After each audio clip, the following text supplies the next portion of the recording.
Welcome to CareSmarts 360 on Air, a home care podcast. I'm Erin Kell, account executive at CareSmarts. Today we've got a powerhouse in the house. We're talking about none other than Jared Rodgers, the guy who eats, sleeps, and breathes senior care. Well, maybe not literally, but close enough.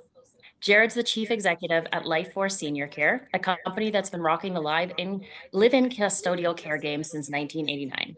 Yep, that's over 3 decades of helping families sleep a little better at night, knowing their loved ones are in caring hands. When he's not busy revolutionizing senior care, Jared's probably thinking about new ways to make life better for his clients. He's got that what's next energy. So, whether you're here for the expertise or just a good laugh, stick around. We're diving deep into what it takes to run a care service that feels like home 24/7 with a man who's seen it all. Jared, welcome to the show. Let's get into it. Thank you, Aaron. Welcome. Yes, Jared. So, Thank you. we'll jump right into it. How has the demand for live in custodial care evolved over the past 3 decades, and what trends do you foresee in the next 5 to 10 years? Right. Um, what I think what has evolved over the decades is the biggest thing is like just the demand, because you're having a lot of people who, a couple reasons. Number one, they grew up in a generation where they didn't have a positive experience, 2 decades ago or almost 3 decades ago with the nursing homes or the skilled agencies, which have changed a lot. And that's the biggest challenge that you'll find with assisted livings and the skilled nursing is to change that persona in a lot of people's minds that it is a safe place to put mom. It is a safe place to put dad. It's an active environment and an environment that's filled with comfort and home. But a lot of people in this generation who need living care services, they're not all quite there. The other thing too that has evolved is that people are in a better financial position now than they were 3 decades ago to afford the ability to stay at home and to live at home. Every state runs their programs differently. Some states will cover home care, some states will cover living care, but not every state does that. So sometimes families are in a position where they have to pay for it privately, and you are finding that families have been better in the past few decades in planning their retirement, their future. So I think that's the other thing that has evolved as well. Right.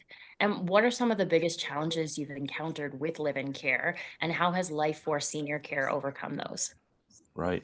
So the biggest challenge for living care that I've seen is just finding people to do this type of work, is to find those professionals that are passionate and willing to go into a home. Now we only do live-in, so these are individuals that are going into a home and they are working one-on-one with their client throughout the day. They get their sleep, they get their breaks, but they're always present.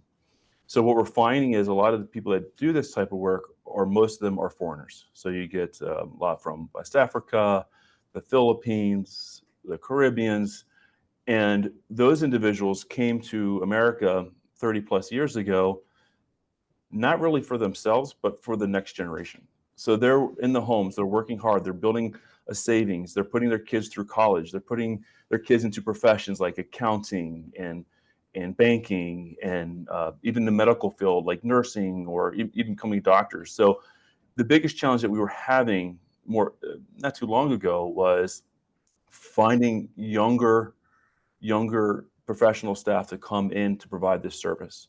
So even though we have caregivers who've been with us for 20 or 30 years, their abilities to be able to transfer a client are not the same that they were 20 or 30 years ago. So that was one of the challenges. So one way that we've really come through that is just providing awareness in our community that this could be the next step in your medical field. So maybe this isn't where you're going to find yourself. Like we have a lot of caregivers who've been this 20 years. I don't think that's always going to be the case. I think you're going to find that younger generation that might go into this field for maybe 5-10 years until they go into that next level. It could be LPN. We are seeing more, even though we are seeing more of our caregivers even going to the next level, like becoming an RN. Right. So that's one of the challenges. The other biggest challenge that we have is just the cost. The cost of services, which have been influenced by rules and regulations that have been changed. Again, every state is different. So the cost of our services has increased substantially. So there has to be some involvement at some point. I know every state runs their program differently. I think you're going to see that evolve, that you're going to see the spending of some of these resources from the states will probably be involved with helping families with keeping their loved ones at home. And so I think that's the other challenge. So how we have really come across how we've overcome that was adding more value to our service. So we strictly do live in, but we have a social worker that is on staff. And what they do is they connect family to other resources, just being more involved in providing education to families on what that process could look like for them, whether they're moving into an assisted living, just always doing what's right for the client. If their goal is to be at home, if they're able to get independence, what needs to be put in place? Bringing in physical therapy, occupational therapy. Wound care has been a big one too. How do you provide those resources in the home? We don't do that, but just connecting those families. So our costs have gone up, but we try to add more value to really give them a reason why the cost is going up, even though a lot of it is not really by us, it's Right. influenced by outside sources. Sure, yeah, that makes sense. And what key qualities of or training do you believe make a live-in caregiver successful? And how can agencies attract and retain top talent in this field? That was a learning curve for me. So, uh, coming from a military background, I always explained that when I went into the Navy, they didn't just put me on a ship, hand me a mop, and have me swab a deck. They put me 16 weeks of training. They taught me what are the features of a ship, how do you properly um, how do you properly conduct yourself on in that type of environment. What's the proper chain of command? So they give you this whole training. A lot of times that I find in this industry, especially in home care, someone will come through the front door. They'll say, I'm interested in working as a home health aide. They'll fill out a piece of paper, and the next day they're off to work because they expect that school that they came from. And New Jersey is very strict. So in New Jersey, you have to be what's called a certified homemaker home health aide. So there is a curriculum that is created by the state that if you are interested in conducting that school, you have to meet those standards. You have to issue a test, and they will receive a license. Not every state has that. Mhm. So you can't just expect that school to be thorough with their training. We've heard even doctors who get an average of a C, they're still called doctors. So what we really do is we take our time to put them through an orientation, again, to reintroduce all those things they probably already learned at school, on how to properly conduct themselves in the home, how to properly maintain that home, how to properly work with a client, because a lot of times they are on their own. They can't walk down to their nurse unit and say, hey, I need help. That's usually themselves. Sometimes there's family around. How to handle themselves in emergency situations. If a client is not feeling well, what are the signs of a stroke? And then we also do clinicals too. So making sure that they had that hands-on experience with those items that they would be seeing in the home. So my motto is if a caregiver fails in the home, then I failed them because I didn't set them up to succeed. So I work my best to set them to succeed. Now, if I set you up to succeed and you can't do that, that's different. But most of the time, if you just take the time, you can help those individuals succeed. We do that in our office as well. So when anyone comes into our organization, we let them understand the history of Life Force, what's our process, what are our systems, what can we control in our everyday environment, master those, knowing that sometimes we're not going to be able to control everything, but prepare ourselves when those things do arise. Yeah, that's great. And what role does technology play in managing live-in care today compared to when you first started? And how can agencies leverage it effectively? So that is still something that's I think we're learning. When I first started with Life Force, a lot of the seniors weren't really adapting to the technology, but now you're seeing it more often. Mhm. For example, part of it is the social connection. So we had a client who's in her late 70s and she has a Facebook account. So you're starting to see more seniors getting connected socially through social media. You also have the monitoring systems with medication. Uh, what we're seeing more often too is just the home surveillance. So when you have a caregiver in the home, it allows us to monitor their performance. Not that we want to micromanage our staff, gives family that level of peace of mind. Reality is, as you mentioned, you're from East Canada, but a lot of times family members are maybe still back in East Canada. They want to stay connected, or you want to stay connected with them. A lot of those home surveillances have made it a lot easier to communicate. The simplicity of being able to do video conferencing and having that conversation. Uh, Telemedicine's huge.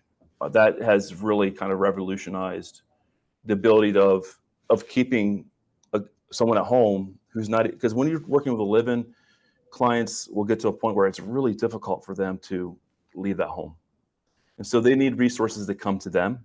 Telemedicine has made that possible, giving those family that medical guidance and resource when they're looking to provide care for their loved one at home. And last question for you, Jared. With over 30 years of experience, what do you believe are the critical components of building trust with families considering living care? This is for any agency or any business, especially home care agencies. What I would say, if you're a home care agency and you can master these two things, you will great things will come your way. The first one is expectations. Just being able to set your expectations with everyone involved. Expectations of the caregivers, expectation of your office staff, expectations with families and the services they're receiving. This is not a hard sell industry. This is more of a soft sell. Just it's more of an education approach. So, Mr. and Mrs. Client, when our caregivers here in the home, here's what you can expect. You know what? There still may be a fall, but we try to reduce that. If that fall happens, this is our process on how to do that. If things aren't going well, this is where you go to call. This is what we expect you to set up for the home for our caregiver to be able to work. You're not a host. You have someone that's coming to help, and it is becoming a work environment. So here's things that we need to do to keep things safe.